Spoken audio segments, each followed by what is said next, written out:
Good afternoon, everyone. Okay,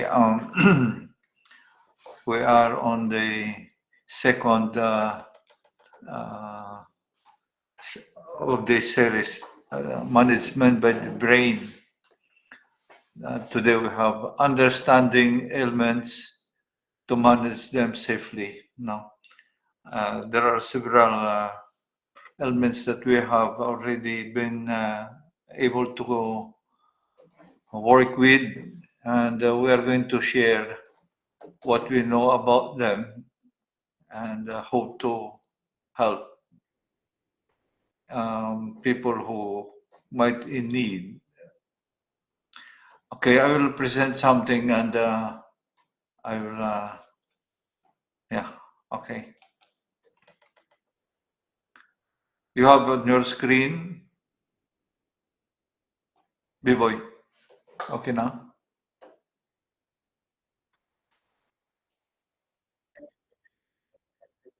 Yes, okay. Okay. Yeah. That line at the bottom, H plus OH negative is equals water. That is the signature of this of this presentation. That's the acid-base balancing on which we base most of the work, or not all the work that we are doing. No, it is under that law, that rule. Okay. Um, from the point of view of the brain, that is, everything is connected to the brain, and anything that goes wrong in the body, the brain takes a course, a decision what to do to keep the person alive. Uh, and sometimes we call them sickness or ailments, but to the brain they are not sickness. They are its decision to keep us alive. So these are the list of the ailments that we have dealt with already, and we will take some of them this afternoon. Side topic of interest is biopsy. No? So the patient deserves an explanation of the procedure he or she is to undergo, whether it is biopsy, operation, or just simple medication. We'll tackle first lymph nodes. Where are they found? Okay, you have the illustration there, all the green spots on your screen, now on the picture. They are areas where lymph nodes are found, and they have their specific functions in the place where they are. No? Hindi basta-basta natanggalin mo lang yan ang mga yan and you will be okay. No?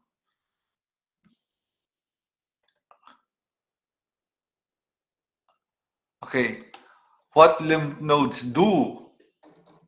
On the left side, you have the picture of vultures. They are spatial creation. They clean the earth. Now they eat all those dead animals in the wild, so that you can prevent epidemics. You can because all those decaying carcasses, if they are not cleaned up, they can create a lot of damage to humanity. And the vultures that's their job, to clean the earth.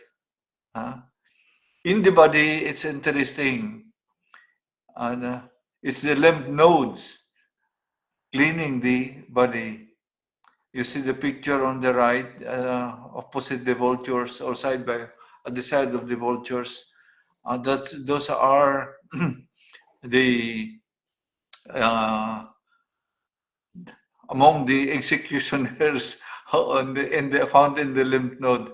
That yellow thing is supposed to be cancer cells, and the white thing there are among the executioners of the cells that are there found in the lymph nodes to fight infection, to find anything bacteria, to find anything that is strange there, na nahigop ng capillaries ng lymph nodes. So, vultures clean the earth, lymph nodes clean the body. Okay. Yan. Lymph nodes, inflamed lymph nodes. Pag namamaga yung nakita niyo sa liig ng yan, sa taas there, no? Then, nawala. 3 months yan na gamit lang ng enzyme. Anyway, anong kahulugan? What is happening when that is swelling? No? Inflamed. Anong dahilan? They're up. Lymph nodes cannot clean when there is shortage of water. No? So this well, when they are full of infections, dirt, they cannot excrete for lack of water. That is why I do not recommend biopsy of swelling lymph nodes. How is it? How it is done can open the gate for the infection to spread. My reason for why I do not recommend is the needle will always be bigger than the bacteria. So any puncture, any hole that the needle makes, there are gates for bacteria to come out. So, no, doing the biopsy inside the body is very risky. What the doctor did to me was remove the infected, the tumor, and take specimen. He took his specimen from the extracted tumor and do the biopsy. Not biopsy the tumor inside the body and leave you for weeks. Oh, that's very dangerous. You know? So when discussing biopsy with the doctor, tanungin niyo muna kung anong gagawin niya, saan niya kukunin yung specimen. Sa tumor sa looban ng katawan, then iwanan lang yung tumor na na-puncture. Yan, that is not, to me, that is not advisable. It's better to take out the tumor, and from what was taken out, doon sila kumuha ng specimen to biopsy. They clean you, disinfect you after the removing the thing, and that would be all right. Pero pag kinusok nilang tumor sa katawan mo and then hindi nila kinuha, nandun lang, that hole of the needle is always bigger than the bacteria. And they can escape from that. And we have seen many consequences from biopsy done within the body. No? And just iwanan lang sila pagkatapos for weeks before the result come out. Okay, that's why I said the patient has the right to hear what is the doctor going to do. No? And then you agree because ikaw din magpipirma dyan eh. Whether you agree of what's going to be done or not, that's it. Your signature say everything. Okay. Okay. Yeah. So lymph nodes kill. I am they are on the lower corner or left corner. Anong pinapatay nila? Bacteria, phagocytes, malignant tumor cells, damaged tissue cells, and then filter the lymph, the liquid. No? All the lymph nodes are very critical. That's why they are placed in the critical situation in the body, where you perspire most. They are there. No. So yeah, that's the function of the lymph nodes. They kill.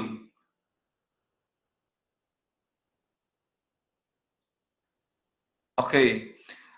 That lymph nodes, okay, where are the, it has a special circuit. Look at the picture on your right side, no? Where you have the blue and the red circuits, they are the arteries and the veins. That's the blood circulation. But the green circuit, no, that's the capillaries, that's the lymph node circuit, that is the lymphatic circulation.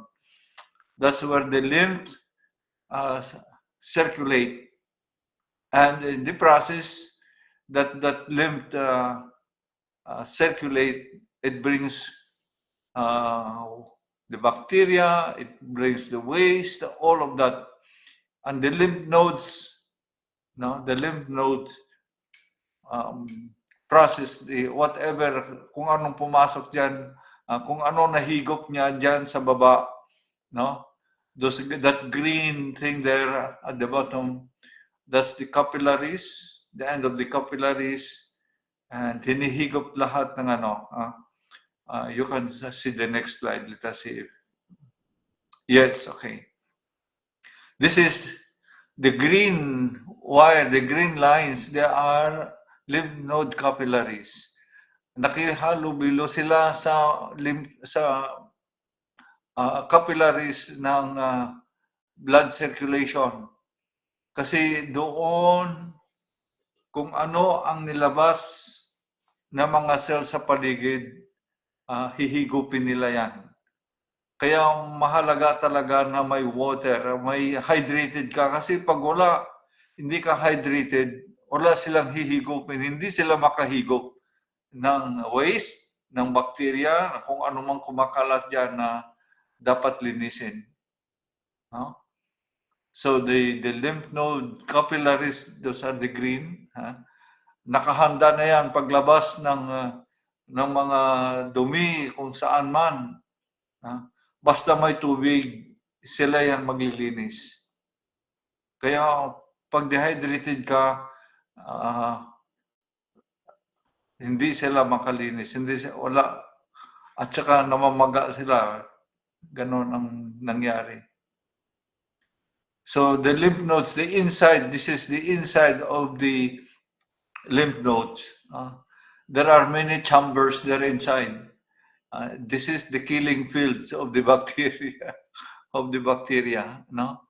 So you see the anatomy of the lymph nodes. There are a lot of chambers there where the lymph is passing through, bringing waste, bacteria, whatever. So mafi-filter na siya bago siya lumabas yan. Patay na niya yung dapat patayin. Yes. Yes. Yeah, Kulani. They are Kulani. Yung nakita nyo lahat ng green thing kanina, pwede ko balikan. Sandali lang, ha? Okay. Ito. Yan, kita nyo green spots? Nakita nyo green spots sa screen? Yan. Those are lymph nodes. Kulani ang nakikita natin sa kulani, sa kilikili lang at sa sasingit. Pero they are all over. Sa liig, sa tuhod, yun, all of that area. And when you are dehydrated, ang unang umaagal dyan, yung kulani, yung na-experience natin sa kilikili, sa singit, no? Yan. But it can happen anywhere. Okay, we go ahead. No? So this is the killing field. That medulla, no? that area there at the center, and then there are different chambers. Okay. You see that you have the red and blue, the blood, the arteries and the veins are inside. You have to deliver blood and so on. Oxygen. Okay. So the white thing there at the right side is just telling us that there is a lymphatic circuit, okay, and critical to that circuit is the lymph nodes, where all the dirt, the bacteria na nahigop niya sa katawan, isosort out niya doon. Ang kilala niya na harmful thing, patayin niya. Ay, grabe, the body is beautiful in terms of cleaning and caring for life. So puncturing the lymph nodes inside the body risk bacteria or infection to escape to other organs in the body. And that's how biopsy, if the biopsy is the thing inside the body, you have to make a very, very serious decision if you allow it or not. Okay. So dehydration, that white information there is saying dehydration is among the most common causes of swollen lymph nodes and lymphatic congestions. So the solution, drink water to keep lymph nodes healthy. Be careful really of dehydration. When you are working, you think you did not perspire, but your brain consumed a lot of oxygen from your body. And that's why you sometimes get headaches, no? Because you really lack oxygen.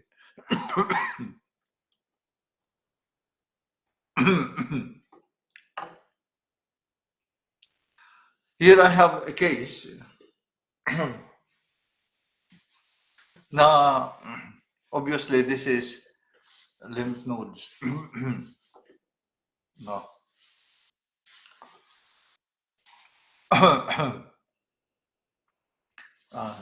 Sandali lang, I'll just take some water. Sorry.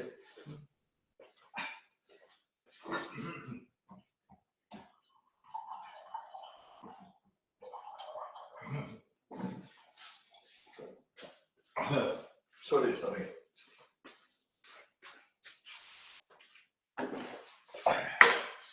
Very bad. Okay. This is a case now, when they asked me, I said, please, do not puncture it. I do not know what it is, but I am suspecting it is a lymph node. You see that that thing there on the on the neck. No, there are plenty of lymph nodes in that area, and true enough, she was not drinking much water in the beginning, and then this came, and okay, I persuaded them not to puncture it, but to apply, to drink plenty of water, even nebulizing to clean the blood vessels of anything that is running around, and topically outside, she was using this soap,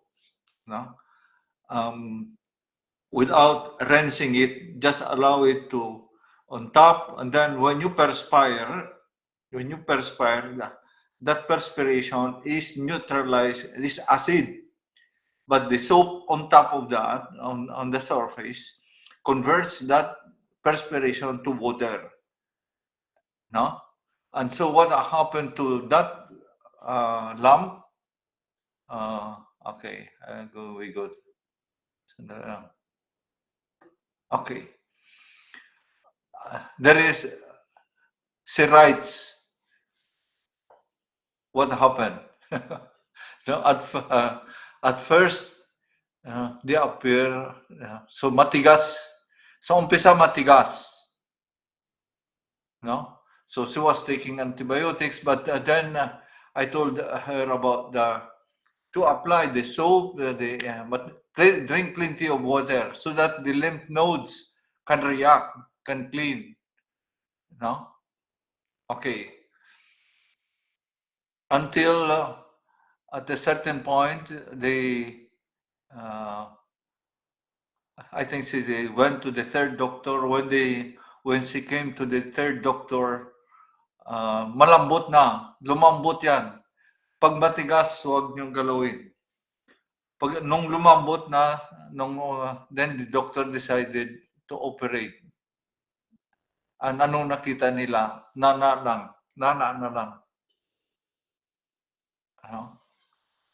And then, they did not close the wound. They just leave it open.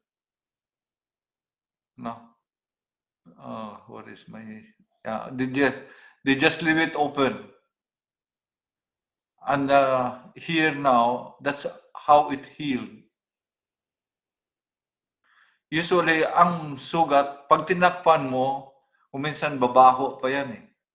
Kasi the heat will even germinate more bacteria. But when you expose the wound to oxygen, the healing is happening. So this is out of the box, out of the box way of healing. We have done that with gangrines, diabetic gangrines on the toes, big toes. We did not. They just leave it open. They spray the soap, and even not rinsing it, and then just leave it dry. It helps. Okay. So that's how in the beginning, matatakot ka talaga pag nakita mo yung bukol. No? But I was telling her that just apply the soap, drink plenty of water so the lymph nodes can work. Unfortunately, it worked. No? So nung binuksan nila, they just saw nana, pus. Okay. Anyway, it healed like that. Okay, so here is the dehydration does not allow the lymph nodes to excrete the waste it has swallowed out of duty. They are the vultures of the world eating the carcasses to prevent epidemics. So they clean the body. Okay. Goiter. Okay, it's interesting. I have already at least 5 cases of goiter na just by taking the alkaline without operation, nawala lang. Okay, let us see here. Yeah, this is a case of Valenzuela. That picture there. On the next slide, I will allow him to. Na-interview siya eh. Pero on this slide, no. So goiter is not just lack of iodine. No, common cause.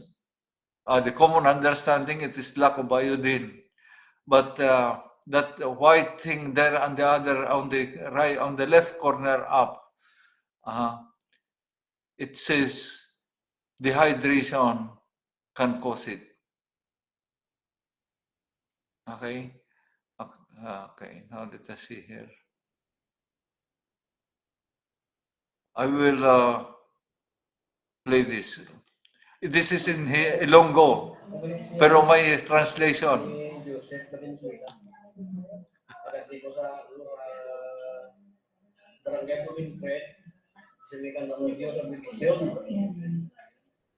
Ang una, may goiter ko, edad ko mga 34 years old. Tapos, yung medyo lalim, dako-dako din ako, no? Mata ko rin malumpat.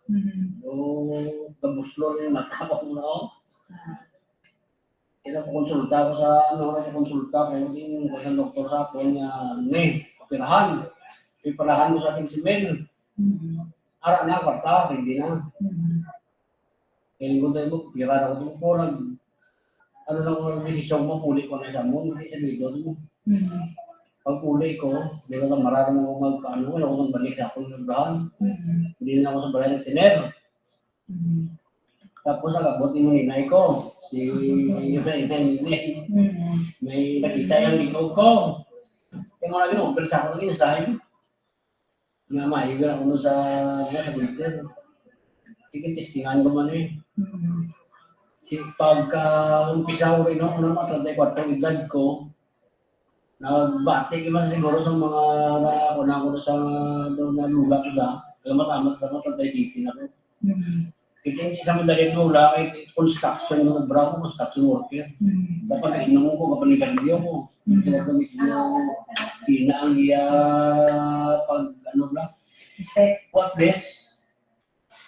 Ayaw siya. Hindi sumula lagi diyan. Na kuha siya. Wala ka kagi pa biopsy or wala. Kaya pa ko eh, nakatulog ko sa doktor ko. Nararamdaman sa mga bulong ang dito sa akin, pero ano nga lang ng bulong 3 times a day, tapos galingin ang ulo ko. Ito may luntat ko. Pag kulit ko, abot din sa amin, hindi tayo may opera sa akin inside. Salamat mo kayo, namula. Isa mo wala na yung magkaon. Isa mo nang grabe ko ito na ako ng pagkagaling ko ng balhas ang pamahulay ko. Ay, grabe. Gusto mo ko tumpiyang mo na ako, kapil bakod. Kapiling yung balhas. Tapos magkuhan ko, posisyon ko ng lawan. Ano yun? Nakapilig mo sa oras na. Pag tinto ko na, hindi na ko nagtumbay ng ulo. Sa pagkasyon mo, dagdagin yung ulo, kapilas ang ulo. May pero pati ito ba tayo sa ulo? Kung nagduga mo sila duga, sa mga ako ng ikaw, isang mga maulay ko, duga mo. Tapos, pa? So, nung ka naguntat ng isang wala na? Wala na sa tanay. Wala na stop. Wala na ka na pagaan. Oo. Hindi na, taga mo doon. Wala ka nakapakonsulta liwat sa sinyo. Wala na.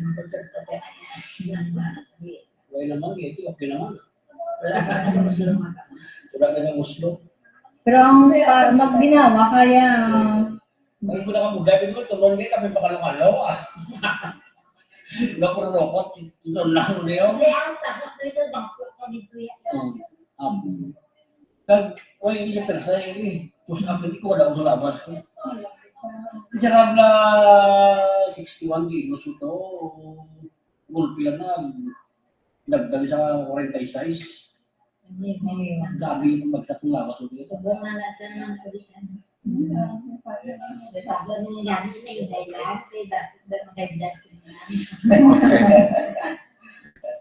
Sige ah. Thank you. Okay. So that is the witnessing of the case, sa thyroid, sa goiter.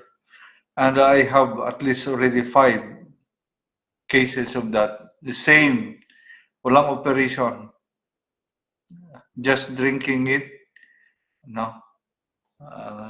it helps, by hydrating and using the alkaline, because it has embedded oxygen in it. I mean, the molecule is very rich in oxygen. It can address that situation. Okay. napaso, burns. This is out of the box solution. Go natural. No? Walang hapdi experience sa napaso. Okay, let us see how. No?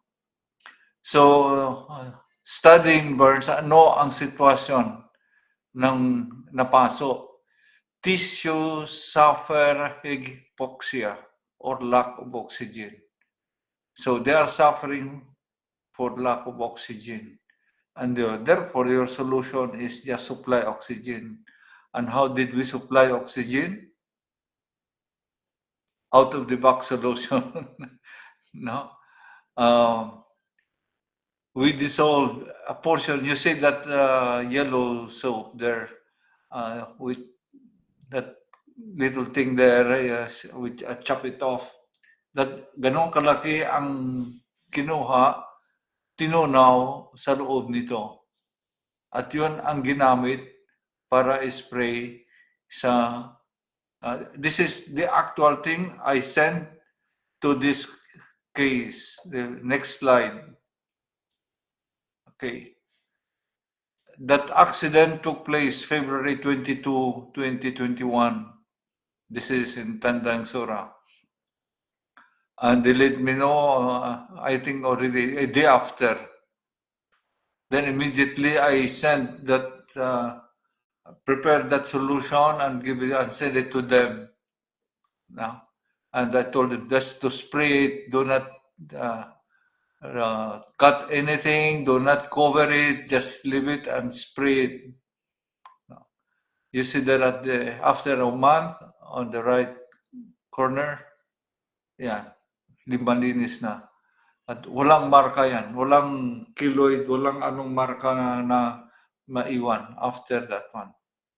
So that's how alkaline providing oxygen to the cells and heal.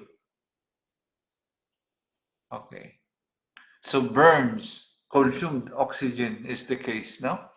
The obvious remedy is resupply what was lost oxygen by spraying with alkaline water over the burnt areas. Here we added the alkaline soap. No? So, fortify pa yung infection, the disinfectant property. Besides supplying oxygen. Okay, so yan, out of the box solution yan. Brain tumors. On 2014, we had at least 22 cases of brain tumors. Really, I don't know how it works, but okay, here it is. This is an attempt to understand brain tumor. Establish the fact. 4 minutes of no oxygen supply to the brain is dead. So that's how oxygen is critical to the brain. No? And obviously, brain tumor is suffering from lack of oxygen.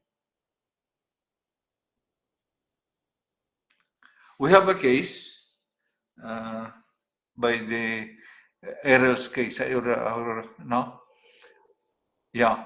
By 2014, I had at least about 22 cases of brain tumor na in one way or another, we have mitigated their pain, pati na naoperahan. No? This particular case is the vision was affected and suffering intolerable pain. Okay. And we tried the alkaline drops. No operation. 6 months waiting. But he was taking unusual number of drops per glass. He told me once he arrived even up to 18. But it's still safe because that 18 is not even 1 ml is 20 drops. And 200 ml to 18 is very small percentage. But it worked. It worked. He is very strong at the moment. Almost every month he comes up here to get the supply. He used to be one of the volunteers during that time when we were distributing it still publicly. Now it is registered and it can be availed of safely. So honestly, I have no explanation how the brain tumors were helped, but we did help. Second procedure, mayroon iba namang infection na nangyari. Okay. You see that picture of the face at the top after 6 months, the one below. No? Sinus infection. After his radiation, because I think he had a toothache problem, so he had a kind of radiation. You know that after that radiation procedure, you have plenty of dead cells. And if you do not drink enough water to excrete them, they can fall anywhere. And this is the unfortunate thing, that some of those dead cells fell into the maxillary sinus. Maxillary sinus is in Marikina Valley. It is a deep valley. No? So you cannot, it's not easy to excrete it. We did a lot, wala pa kong nebulizing noon, but we tried to spray the alkaline thing through the nose. Then I told him to drink plenty of water. And then the topical application of the soap outside. After 6 months, now he is married with, I think, 2 kids. He's alive now. Okay. So dehydration prevented in this case the maxillary sinus to excrete the dead cells that fell into the maxillary sinus after his radiation procedure. That's what I mean by secondary infection. It was caused by after a procedure, So sometimes, that's why I said always ask explanation. What are they going to do to you? And then what happens after? So you can be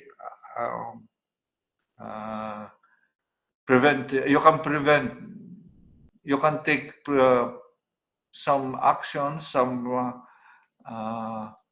ways to avoid further infection. Okay. So this is the end of the presentation. Next time we'll see other things. But I have something supporting reasons for our claim. Bakit gumaling o natulungan ng mga yon? I have some explanation here. I think nakita nyo na to last time, some of those who have attended, but I want to repeat this because this is a very strong explanation how alkaline, how oxygen works. No? So the orange, the block, iron exposed to water, what happens? The effect is rust. Rust is neither iron nor oxygen, so the third element. Cancer, the cancer atom din yan eh. No? Exposed to oxygen, the effect, it becomes waste. Waste is neither oxygen nor tumor. No? So That's and how did it happen? Okay, here you have carbon and oxygen.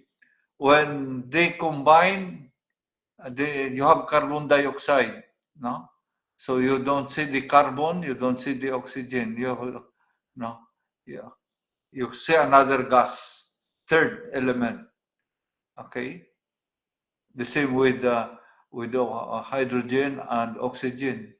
When they combine, you have a third element, water. So that's the what energy is working behind this. That's the electronegative property of oxygen, of the atoms. The electronegative energy of oxygen is very, very strong. It's number 2, next to fluoride.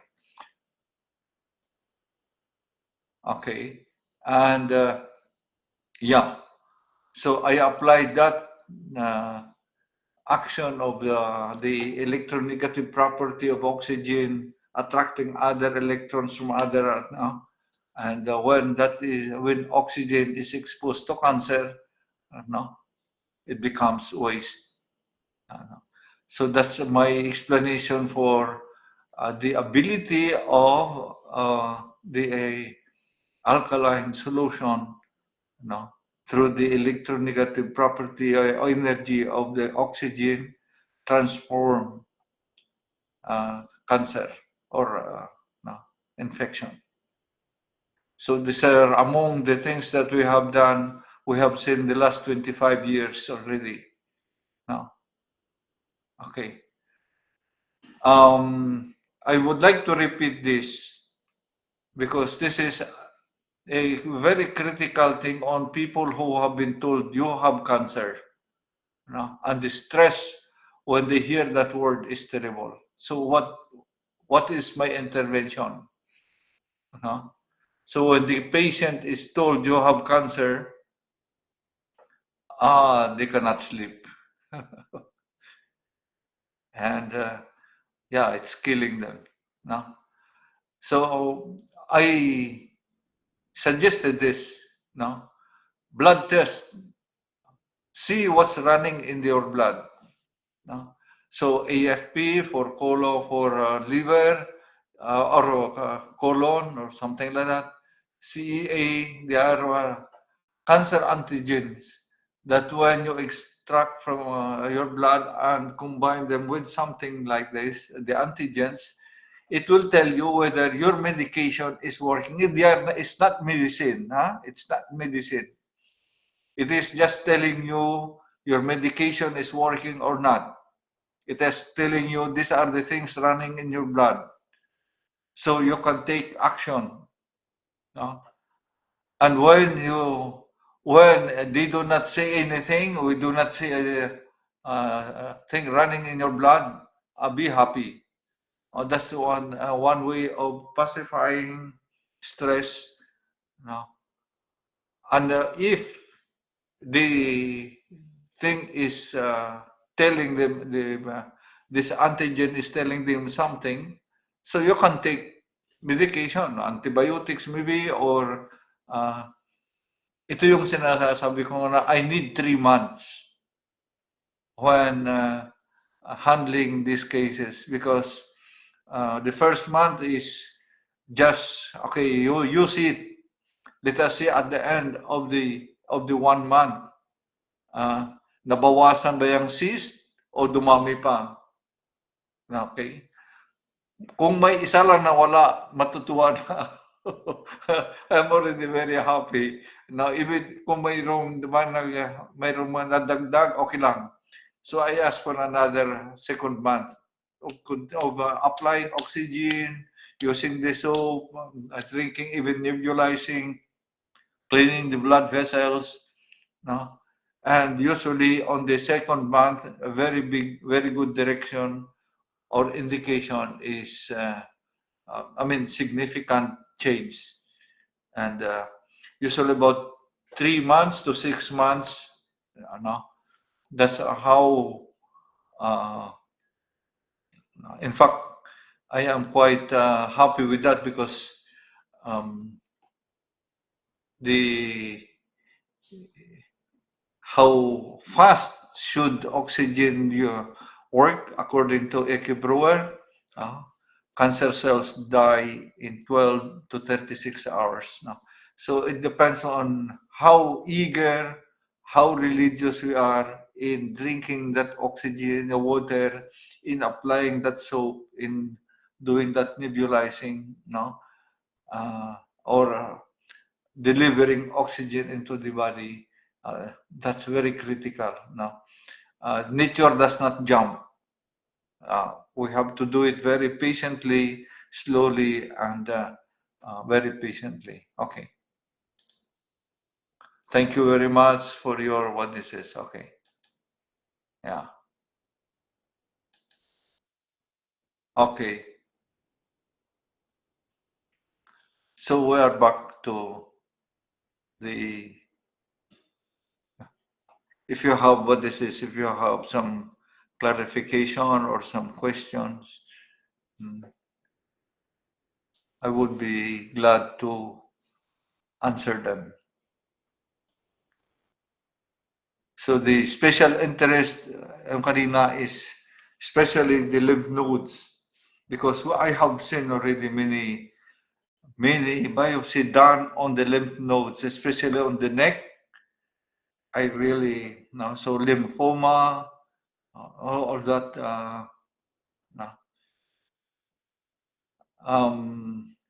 Maybe it's better to operate it and remove it, but again, if the lymph nodes are healthy, I do not really suggest remove them, because the moment you remove them, you have another problem. Now, I have seen this with mastectomy. They remove the biological breast, including the lymph nodes around. So they say, in order to avoid cancer, in order to avoid spread, no. If they are healthy, they should not have removed them. And then after some time, lymphatic, something like that, the mamamaga yung right hand, or kung saan yung breast na tinanggal, that right hand, or that hand where the breast, on the side of that breast na tinanggal, mamamaga yun. Kasi tinanggal na nila yung lymph node sa kilikili. Ay, hindi pwede. Hindi. Tinatanggal nilang lymph nodes para hindi na no. If they are healthy, please do not remove them, because you deprive the body of the vultures, of the cleaners, and at the moment you have no cleaners, you accumulate waste and suffer the consequence. Okay. So that's a few things. Next time we will see some other elements, but I don't know why goiter is quite is happening now. Just at the beginning of the school year, I had one case also of the last school year. Father? Yes, please. Father, bali sa Kulani, hydration lang po ang regular yung water. You might need antibiotics. No, it's good to check with the doctor, but you might need antibiotics to help you what this is. But definitely hydration is very important, because the lymph nodes cannot clean without water. How do you call this? Why we eat, for example, okay, but we need water to digest the food, no, to clean the waste. And when we do not have enough water, maybe digestion can take place, but the cleaning, the colon is stuck with the waste, and that's why we get constipation or something like that. So the same case with lymph nodes. No, the moment you are dehydrated, yung manas actually is like that. You retain water because you are dehydrated. The body is collecting salt. Salt holds water. No? What's the purpose? In order to filter that water and deliver the oxygen into dehydrated cells. Usually, that dehydration has reached the inside of the cells, not only outside. When the inside of the cells are dehydrated, that's really a very critical situation already. So don't take it for granted. Bring your water. Bring your water. And know that your weight is a big factor to determine how much water you have to take. So if you are 70 kilos, it's 2.5 liters. 2.5 liters. So accordingly, pag sobra ka sa 70, as you go up, you get more. If you are less, but that's why they say the general rule is 8 glasses to 10 glasses a day. 10 glasses of 200 ml is 2 liters.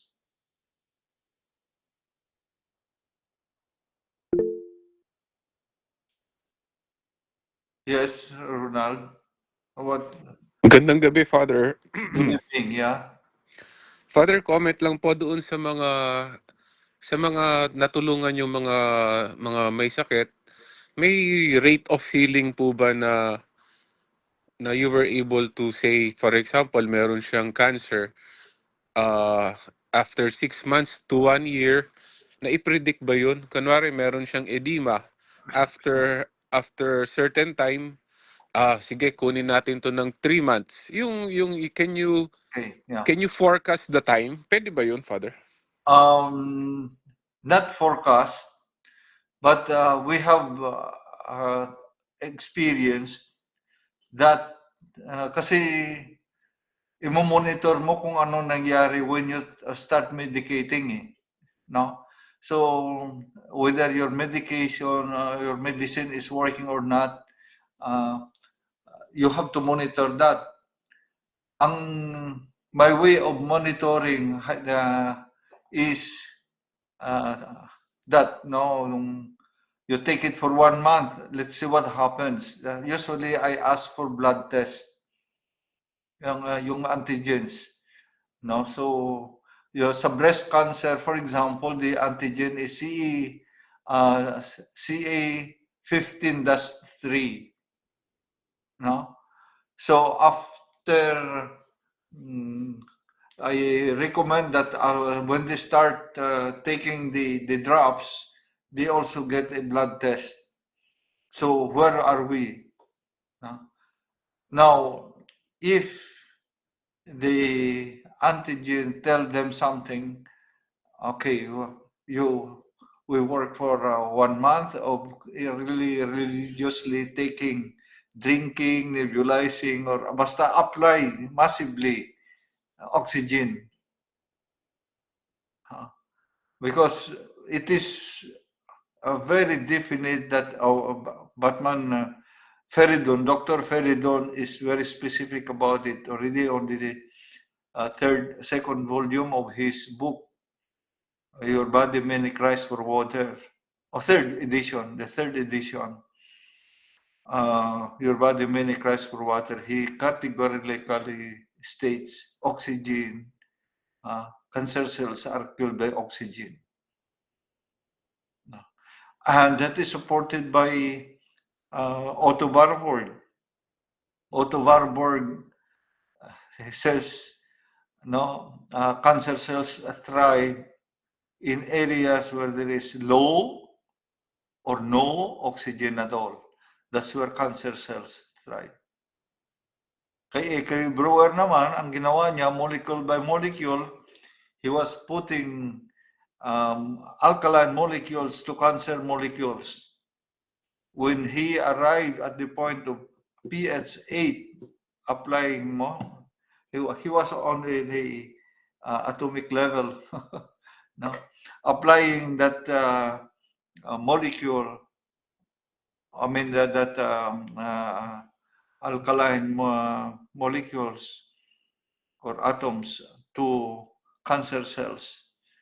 His report is that from between 12 to 36 hours, that cancer cells died.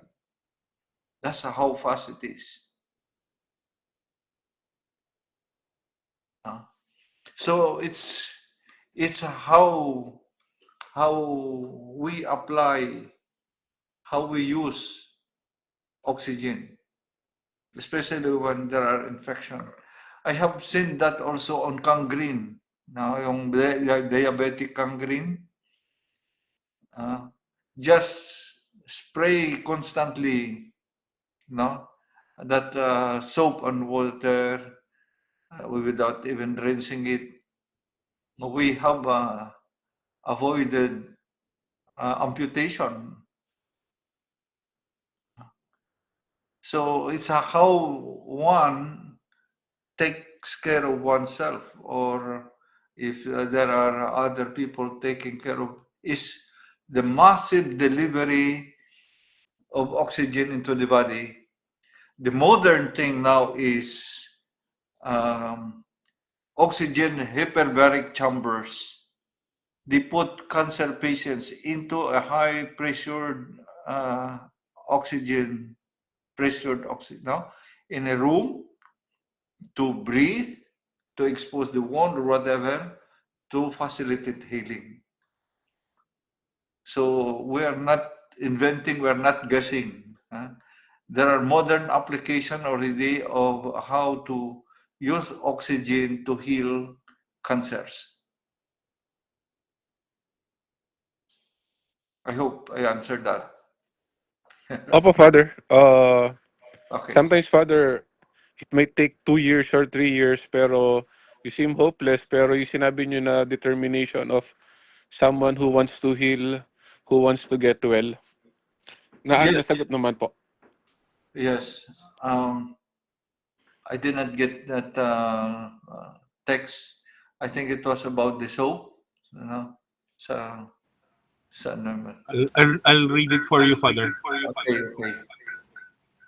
Please. Which soap variant is used po with water to spray? From Eileen Marie Vertusio. I am talking about the M soaps, the three color, green, white, and yellow. No, they are treated in the same way with essence, only that the scent of it is different. No, but the content of the enzyme or the essence in them is the same. They vary in what is this, in scent. Now the mint, the white is mint. It's very cool. It's interesting, very nice. Now the green has a different scent, and the yellow was the first one to come out. No, we were using the yellow soap with Dr. Bausa before on PGH. This were the first application. Bed source. Dr. Bausa was on the with PGH, but he was working with patient outside PGH. Now they are not anymore accepted in PGH. So many of these patients have been lying on bed for a long time, and they had bed sores, very big wounds, and so on. And we use that soap, just spray it, and not rinsing it. So the disinfecting effect is continuous until it dries up. Now, until now, I am recommending it to so many skin infections, skin diseases. And it works, it works. We had a case in Palawan, third-degree burns. Now it took some years, pero the girl, is now, I think, she has graduated, I think, already grade 12. But we have to be patient, really. No, it is not like the advertisement on the TV. You are sick, in few seconds you take it, in few seconds you are well. No, it does not happen like that. The advertisements are very deceiving. Be careful. You might demand too much on medicine. You think that as you take it, you get cured. No, it takes time. But you have to apply, you have to use it, you have to take it, especially oxygen. In any way you take it, topically, you drink it, you nebulize it. Nebulizing has a very special effect on the blood vessels. It cleans your blood vessels, it disinfects the lungs, and therefore it delivers very good quality of red blood cells rich in oxygen.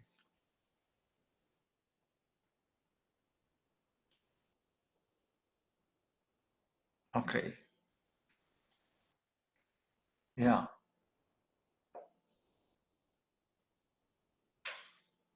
Okay. Drops is. Oh, for nebulizing. The drops is the one used for nebulizing. Oh, yeah. Nebulizing solution. 1 teaspoon, that is about 5 ml of water. Now, before I used to suggest distilled water, not necessarily.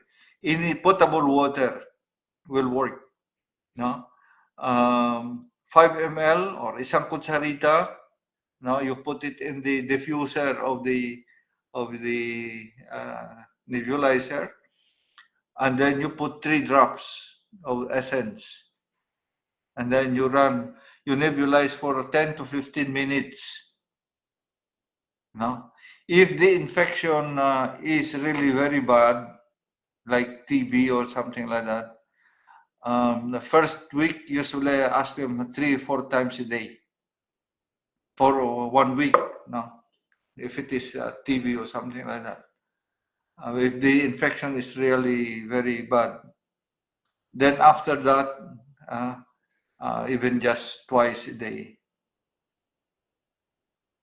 For population, for people in Manila, our area is very, very polluted, no?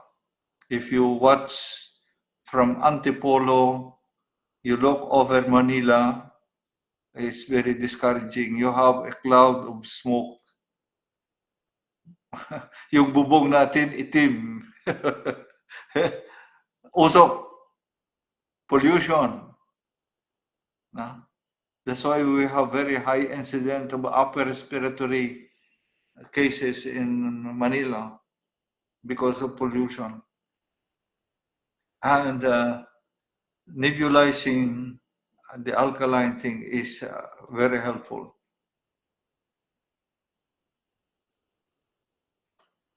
Yeah.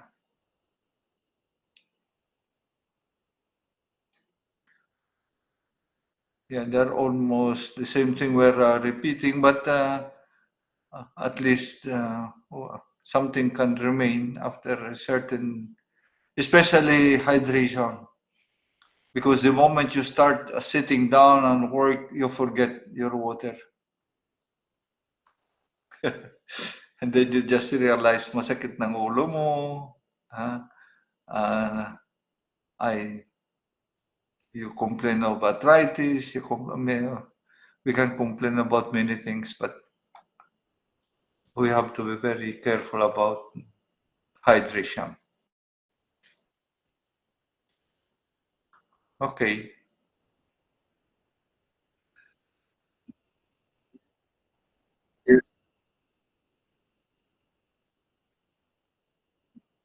Okay, there is time to drink cold water.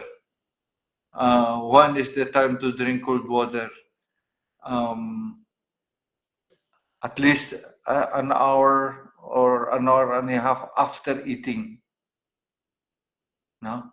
But when you take cold water during meals or cold drinks,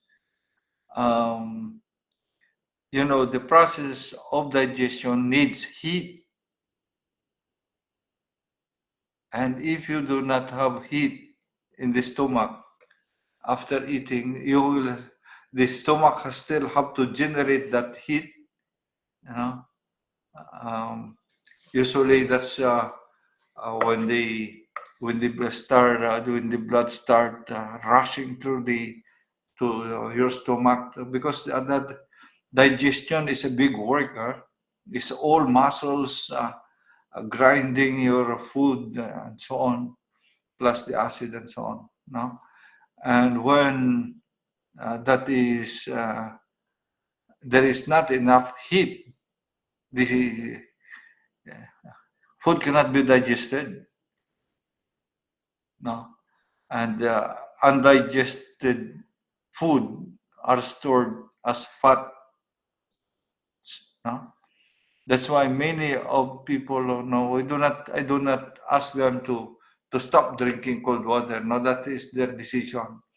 But you can see that these people who are drinking or fond of cold water during meals, lumulubo sila. Because they do not digest their food. They store them as fats. And fats are reserves. So when they are hungry again, and then they do not eat, then the brain processes the fats so that they can be fed. But that's what happens. That's why if you go to Chinese restaurants, they serve you hot tea during your meal. No? Because the Chinese food are very oily. And if you drink cold water with oil, that will become a cement. They harden. Fats with cold, no? Natutulog yan. So it's not, but you can drink your cold water after the digestion process has been done. You can drink your cold water. No, I don't see you don't drink cold water. So there is timing when to do it. And it is not advisable when you are eating, especially with the fatty foods. No, because the fat sleeps in cold temperature. They harden, except the unsaturated fats like olive oil. Kahit anong lamig, hindi siya natutulog. That's the unsaturated fats, olive oil. In fact, that is one of the best solution for constipation. You drink olive oil.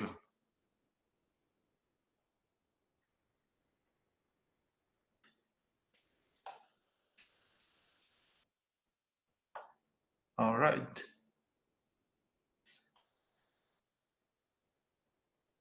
Okay.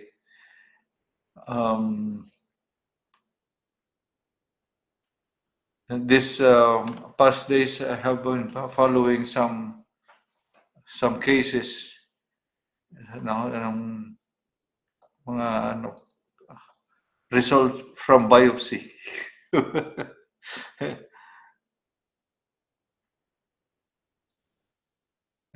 Especially sa mga namamaga na inflamed cases, then biopsy it.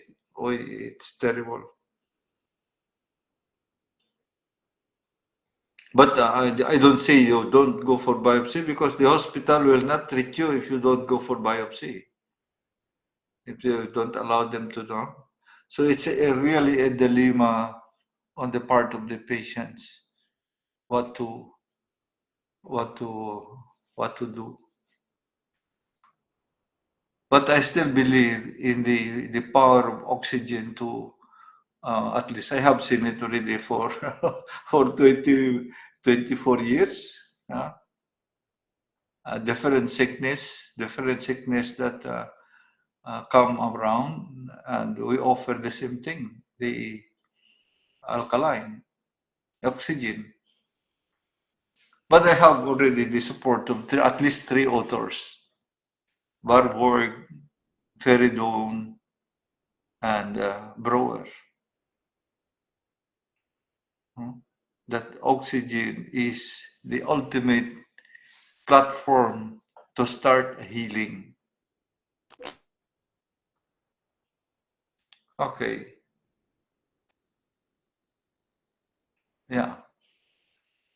Anyway, that is, I will be very glad to help now if there are some particular questions, or yeah, there are some people are already coming around also for consultation. No. Anyway, oxygen is the ultimate platform to initiate healing. So if you are sick about anything, run for water first. And all alkaline water, or you boil your water for at least 10 minutes under 100 degrees centigrade. And then palamigin mo yan. The pH of that water, boiled water, is something almost 8. Almost 8. It will track down any infection. When we were small, when we got fever, mother just boil water and let us drink. It's a Chinese way of addressing fever. Boiled water. She learned it from her mother, and she imparted it to us. That boiled water can address infection. Okay? So we see again next time. Okay. Thank you very much. Unless there are some clarification.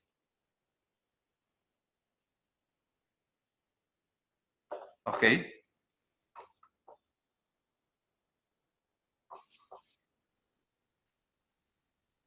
Yeah.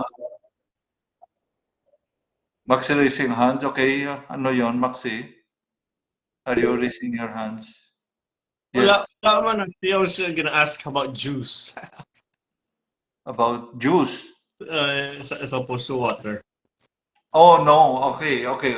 Good question. Tea, soft drinks,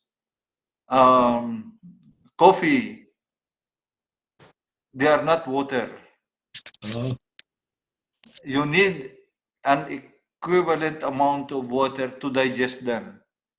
So juices, they can maybe, anyway, juices, tea, coffee, soft drinks, they are not water.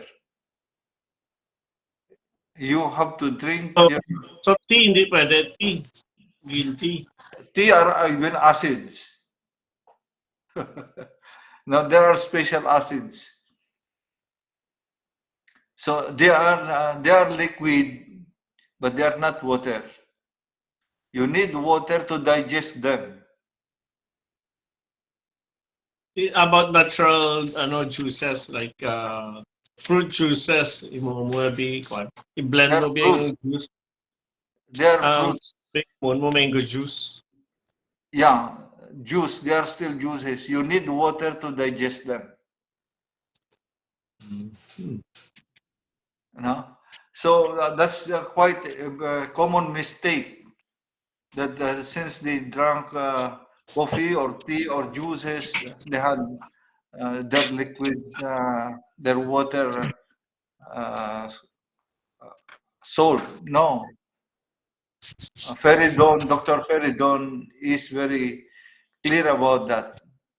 Juices, coffee, tea, they are not water. You will need an exact amount of water to digest them.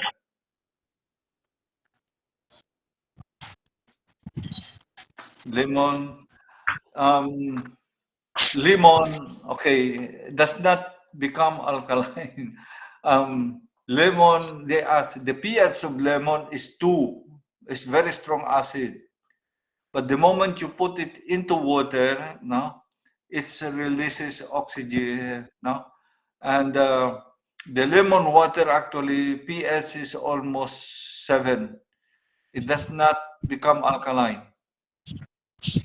but it makes your water very vitamin C. It becomes vitamin C. Very light, very weak acid. And they have special purpose. Since they are acids, very light acids, they stick to other elements, or they facilitate the entry of other elements into the body, and the liver knows how to manage that. Yeah. So yeah, I think that that's important to know that juices, tea, coffee, they are not water. You have to digest them with water. That's why when you drink all of that, the calculation of your water is on your weight, against your weight.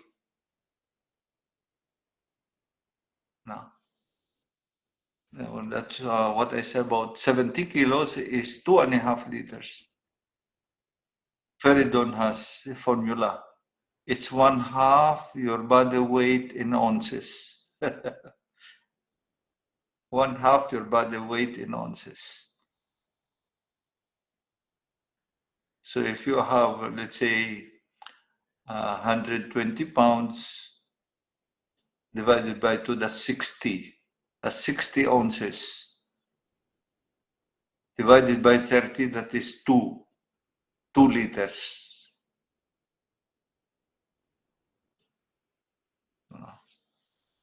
A glass of 250 ml, something like that, is 8 ounces.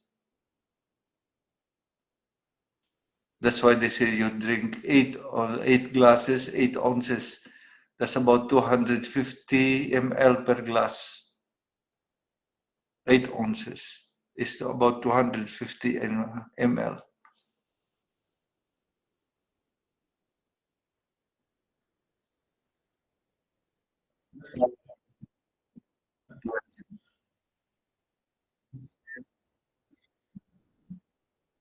No, it is still it is weak acid. Lemon, no? When the moment you put them into water, it's vitamin C. They are weak acids. They are not alkaline yet. But they are already very helpful in terms of oxygen, oxygenating the body, because they release oxygen when you put them into water. They release oxygen. So that's why the pH of lemon water, you can test it. The pH of lemon water is almost 7.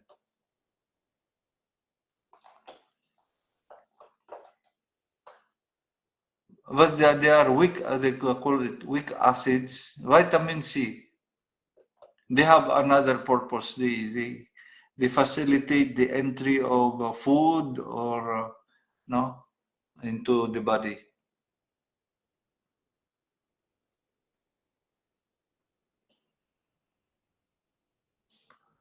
Yeah, it's a good. I mean, it's a good practice, no, that lemon water at least you, no.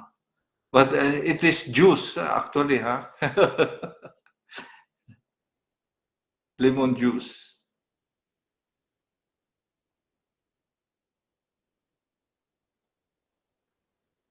Basta do not sacrifice your water.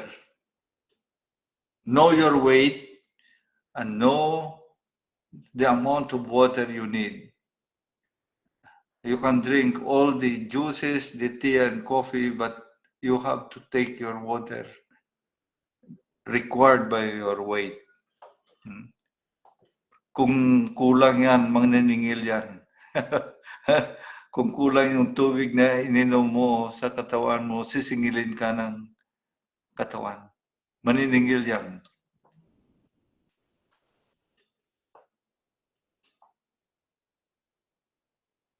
Yeah. Okay.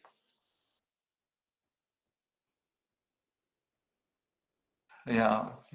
We'll see other elements, other forms. So this, yung ngayon is the, how to call this? Oh. Sorry. Nasaan na? Okay. Gumalaw yung araw. What I was saying? Water. You know your weight. You have to know your weight in order to know how much water. And when you are, my practice is really, bukod mo na yung tubig mo sa umaga. Yung 2 liters na yan or 2.5. And you don't go to the dispenser. Yeah. No, it's very hard to say how much water at the end you have taken kung sa dispenser ka mag-defend. No? Instead, kung nabukod mo na yung tubig mo, makikita mo at the end of the day, gaano pa karami ang hindi mo nainom. You try. No? You have your own way of determining compliance. Compliance in terms of water intake. Okay. Thank you. And have a good weekend.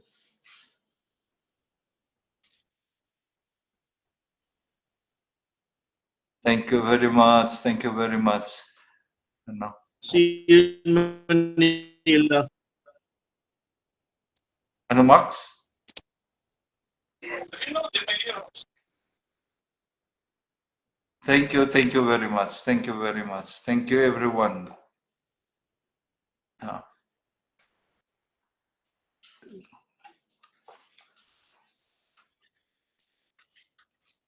I am going. Gone.